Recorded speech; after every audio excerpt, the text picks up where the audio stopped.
Hi, this is Chantai from Parenting Special NeedsMagazine.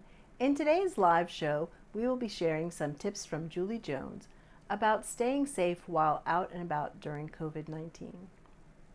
Julie Jones is the creator of How Wheelchair Will Travel and Travel Without Limits magazine. We caught up with Julie in Sydney, Australia, so that she could share some valuable tips and advice that she's learned from industry insiders to help us all stay safe this summer. Welcome back, Julie Jones. Tell us a little bit about yourself for those of us that don't know you. Thank you for having me. Well, I'm Julie. I used to work in the travel industry for a very long time, and when my son was born, he was diagnosed with cerebral palsy at 5 months of age. And I guess we were thrown into a whole different world, but we still wanted to be able to travel with him. And as we've done so, we've shared our tips and insights with our readers in the aim of helping other people do the same. Yes, and you've done a fabulous job. I've loved it. So Julie and I have gone back for years. She's helped out with the magazine and written and shared a lot of great tips. And then she started her own magazine, so congratulations. Thank you. So I happened to see the interview with you recently. I don't have the name on the tip of my tongue, but at any rate, where you were discussing traveling and when things open up, and I guess you guys had done an interview with or talked to different people about, since it's COVID-19, how to travel, how to be safe, how to help our kids be safe. So what advice can you share? Well, I guess for me, my solution when I am faced with a problem and feel trapped, which is how I felt when we were in isolation. I felt trapped, and I was thinking about, the travel that we had hoped to do, and it's always around finding solutions for me. So I wanted to speak to some industry insiders and find out what their tips would be. If when travel resumed, how could I do it safely with my son? And I've never been more aware of how much my son touches his face. He would never wear a mask. So we have several challenges regarding that. He loves connecting with people, and being non-verbal means that he tends to high-five people or fist pump people. So all those things during COVID becomes an absolute nightmare. And it was really a case of me seeking out answers of, sort of moving forward, what would our plan be? How could we travel? So I spoke to a flight attendant, 2 nurses, a chef, and a hotel cleaner or maid to see, what is the process already in place, and then what their insider tips would be going forward. So it was interesting, I guess, I've always grown up in a household where my mother was fairly hygiene conscious anyway. So I had always travelled with my own kettle to hotels because I love a cup of tea. I'd always travelled with my own mug. And, some of the things that came out in the interview was that the hotels here anyway don't take the mugs down to a commercial dishwasher to clean them in the rooms or the cutlery. So they're just cleaned in the room. Well, particularly post-COVID, I don't think that that's good enough. So definitely would be travelling with things like that myself. And hotel cleaners only have a certain amount of time to clean a room. They're allocated a time. So I think it is prudent probably to take some isopropyl wipes, some alcoholic wipes with you, and wipe down the high touch areas. So, we hope that hotels, and I have seen some stories about the US and the protocol that they are putting in place to do deeper cleaning. But I think the reality is always going to be that you are responsible, particularly if you're in a vulnerable category, for taking those few extra steps to make sure you're safe. As far as flying, flight attendant said antibacterial wipes are your best friend, and to wipe down any high touch zones. So again, your entertainment system, your armrests, the seat buckle on your your seat there. So things like that are very important to do. Even the air vents that let down the cool air from above you, they're all areas where people are touching. And when you go to the bathroom, make sure you use your hand sanitizer before and after. And she said use the tissues or the hand towel within the bathroom to actually open the door. Try not to touch any of the surfaces. And the chef I thought was really interesting and made me quite conscious of sort of dining out post-COVID. Don't tell me. And that was that he said sometimes restaurants actually water down the sprays that they use on the tables. So he said he would take alcoholic sprays and wipe down, not sprays, sorry, wipes and wipe down the tables himself when his children were younger and touching the table. So I think all those things are just things that we can do to make ourselves feel a little better. But I also do think that travel choices are a good thing. So for us, we're looking more at holiday parks, open spaces for, trips. So somewhere where you're not going into a high-rise hotel and you might be in an elevator with 20 other people, for example. So if you can pull your car up beside a cabin or something like that, then that means that you're not interacting with those people in those enclosed spaces. And we also do other things. We've been starting to emerge from isolation very cautiously when we've been going to parks or open spaces and using picnic benches. We've been covering them with a tablecloth because we think that there's other people using it. I went to a park recently and people were exercising and then sitting on the benches after they'd been exercising. So conscious, and I mean, I've seen people changing babies on the park benches. So realistically, it's probably a good thing to have any time. And, with our son's wheelchair, we're conscious that with a wheelchair, if he's touching the rims of the wheelchair, he's probably also touching the wheels, which are constantly on the ground.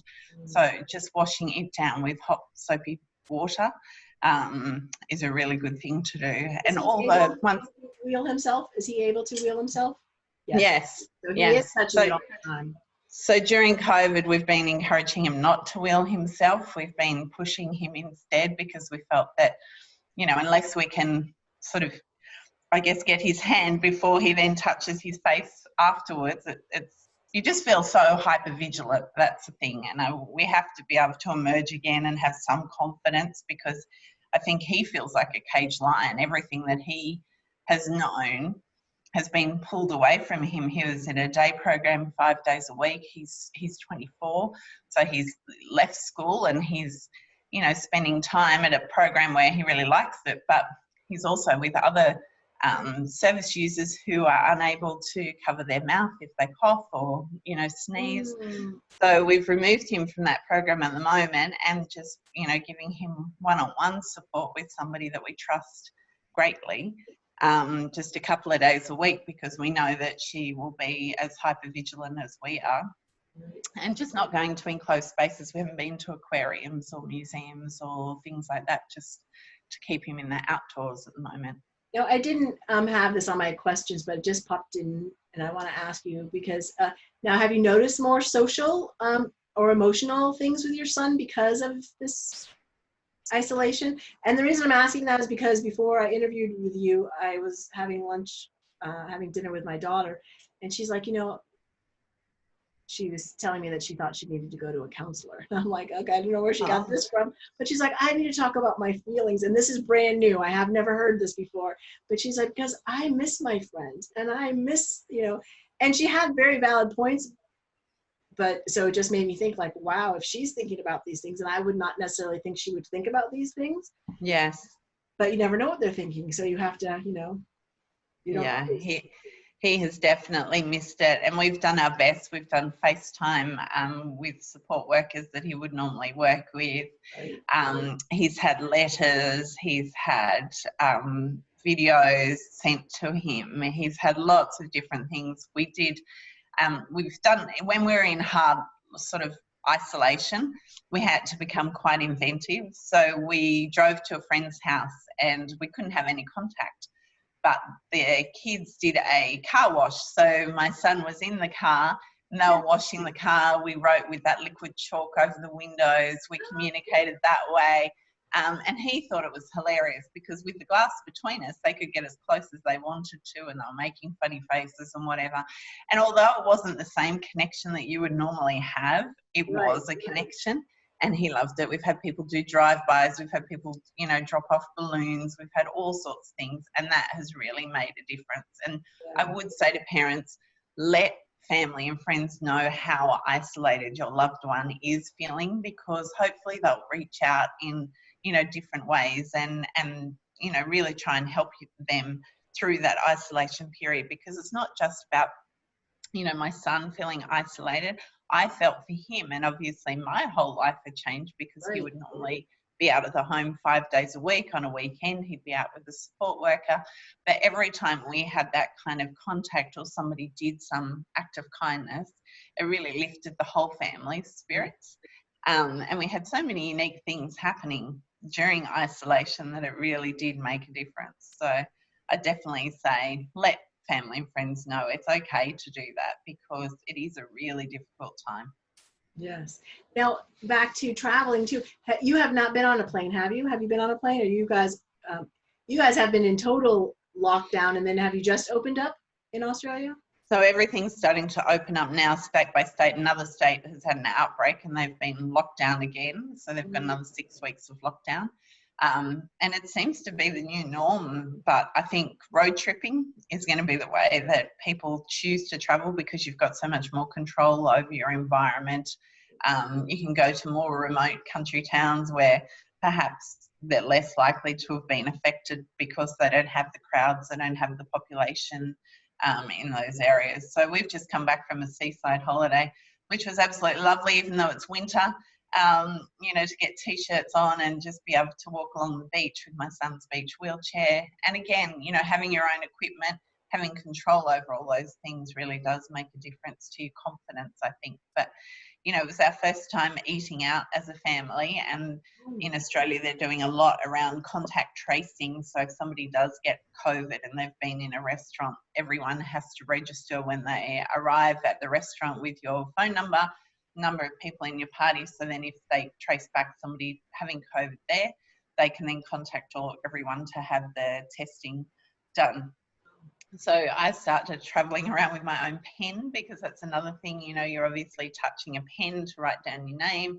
So I think that's, again, just being really hyper vigilant about having all those things at the ready, so you're quite prepared for it. Yeah, I know that people are traveling here, using a plane. I know two of my friends went. They don't have special needs children, but they went on a trip, and he was telling me how he was packaging his, wrapping up his suitcase, and they were, all the different things they were doing, and then they were going to go, and once they got to the people's house that they were staying at, they were going to undo everything, like in the garage, and throw it in the garbage, and then take their clothes off and walk. So it's like, yeah, it's just scary. It just adds another layer to travel, I think. And, there was a case in Australia where baggage handlers at an airport had contracted COVID, which had obviously come from suitcases. So I think it is quite prudent. And even if you weren't covering your suitcases, I definitely wouldn't be putting suitcases on beds to pack or unpack and things like that. I'd really be making sure that you did wipe them down as soon as you get it off the baggage carousel. But we travel now with gloves for, even pumping gas at a gas station, things like that, So we've got an app on our phone now for one particular service station or gas station that allows us to pay from an app on our phone in the car, so we don't actually have to have that interaction with people. Right. So it's really seeking out all those opportunities, I guess, to avoid, because you're still going to have those times when you do, but I think it's just minimizing the risk now, especially when we come out. Let me ask, what kind of gloves are you guys using? Are you just disposable, or do you have a specific kind you're using? I'm just using washing up gloves for the petrol station, and I just keep it inside out in the car, and I just keep using the same one, because you don't want to affect the environment as well. Do you know what I mean? Right, you just have to be careful. Yeah. Go ahead, I'm sorry. If everyone starts throwing out every pair of gloves, then that's a whole other thing. Was that someone, when you were doing the interview of the various people, that the hand sanitizer is only good for so long, or? Yeah. So my friend who's a nurse, she said that she'd done an infection control seminar, and they had said 7 or 8 times, and then hand sanitizer has built up and it's no longer the same protection. And she also said to have false nails or nail polish means that you can't actually wash your hands as well as you normally would be. So her advice was, use a hand sanitizer, but make sure you use soap and water in between. And soap and water is always the preferable choice. And don't have that lovely nail polish on. Don't do the nails. And that, I guess that would be true for acrylics too, right? Because you can't. Yeah. Wow. Yeah. Yes, apparently it's just not as hygienic. Yes. Oh, yeah. I haven't had any of that lovely stuff in quite a month. I did get my hair done though, so that's good. Like, oh my gosh. So any other tips and tricks you would recommend? I just think if you make sure you have everything handy. We have quite a lot of storage built into our son's wheelchair, so when he goes out with his support worker now, he has antibacterial wipes, he has the hand sanitizer, he has a tablecloth, so even if they go to a cafe that doesn't look as not like a restaurant. She just says, oh, excuse me, it's no offense to you, but I just need to use this because we're being extra safe during COVID. And I think it is about having everything available, but also if you are sending your loved one out with somebody else other than yourself, making sure you're choosing somebody who really understands the value of keeping COVID safe. And what about when you were talking to the chef, did he mention anything about utensils? He didn't mention anything about utensils, but it's been interesting in us re-emerging and going out to restaurants the last few days because one of our politicians here has said even using a salt and pepper shaker on a table could be a risk, basically. So most places we went, they had no salt and pepper shakers on the tables, we noticed. And many of them provided the cutlery in like a paper carrier, I guess, and the salt and pepper were in little sachets. And we noticed that they were being really vigilant about washing down the tables. We asked to swap tables and we didn't realise, of course, that then meant that they would have to wipe down the table again, which they happily did, but it was good to see. But cutlery, I don't know, I'm kind of in the mindset that I would take my own if I could. Stuff, but do you have essentials that you always make sure you take when you're traveling?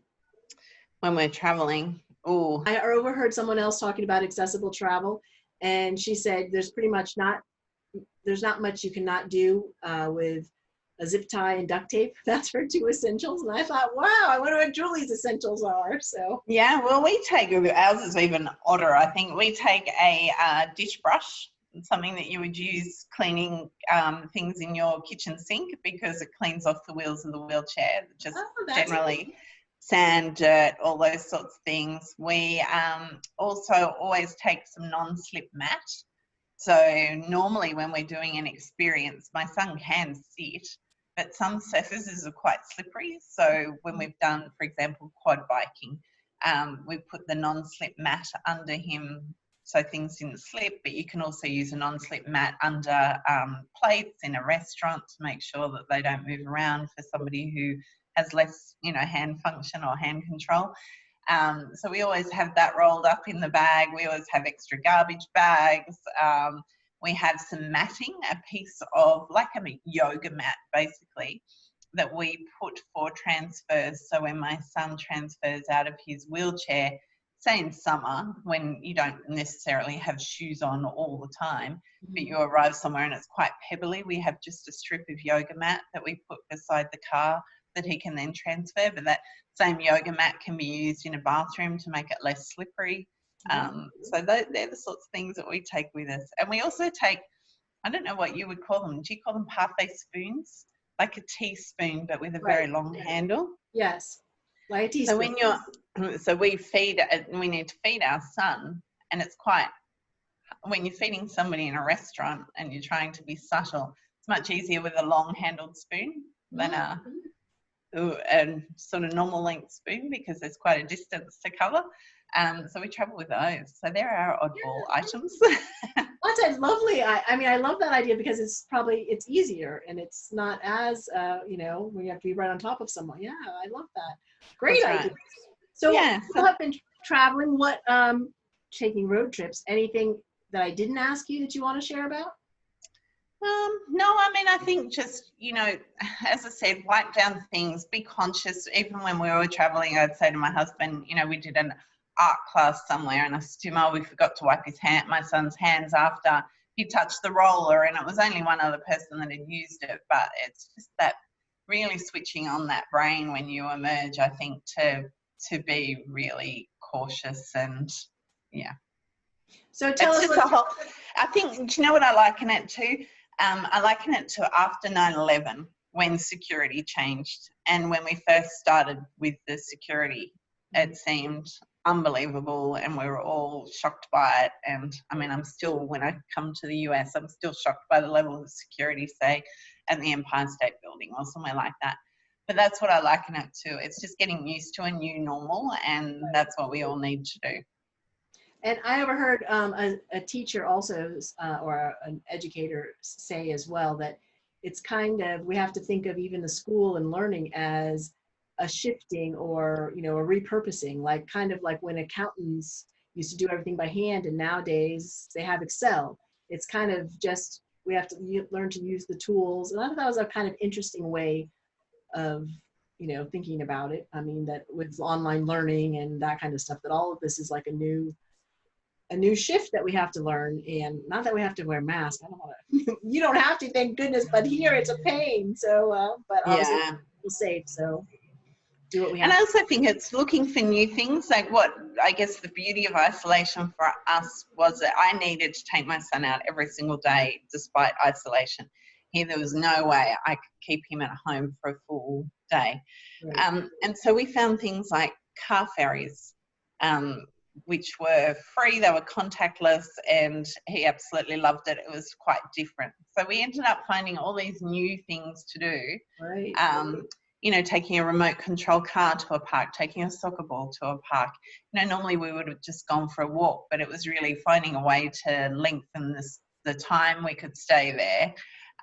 You know, taking a whole bunch of print out photos, which I don't think anyone prints out photos anymore, but we print out a whole lot of photos and he could choose what he wanted to stick in a scrapbook, things like that.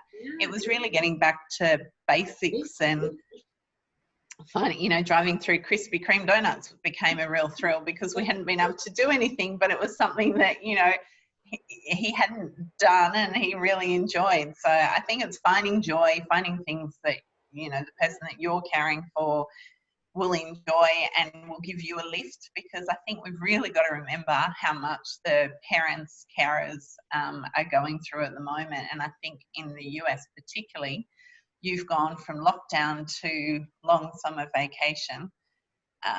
That's a long time for parents to be, you know, caring for, you know, some people who have got really high support needs. So I think we really have to look after the parents and carers. Yeah, I agree with you. So, well, Julie, I can't thank you enough for sharing with us. I love all the tips. How are you handling traveling now?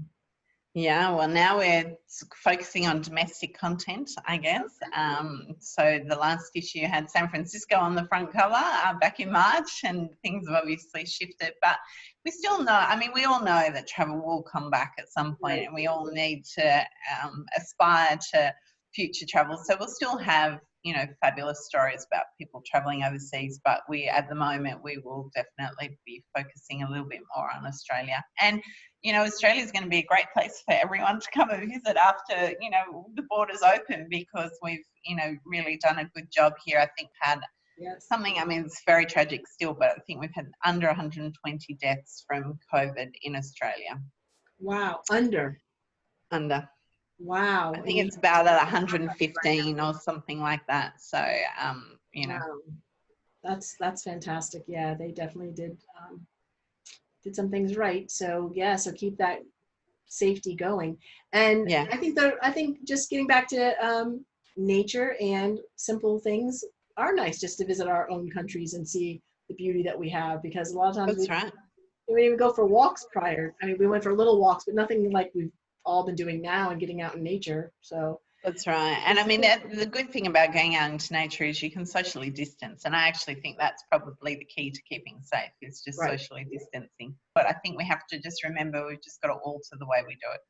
Yes, I agree. So, well, Julie, it was wonderful. Thank you so much for speaking with me again and taking the time and sharing the wisdom and knowledge that you have on traveling, and give my best to your family, and good luck with the magazine, and stay safe, and thank you so much. Thank you so much. We'll talk to you soon.